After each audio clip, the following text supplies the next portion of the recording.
Module 3, Chapter 1. What is a liability? Most people don't struggle because they earn less. They struggle because too much of their income is already promised. Before they save, before they invest, before they choose. A liability is simple.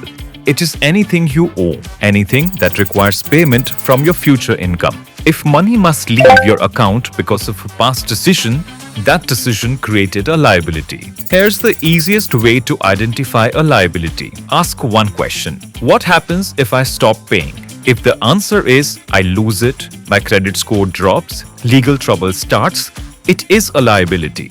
Liabilities confuse you because they often look like success, a house, a car, a lifestyle upgrade. But success is how it looks.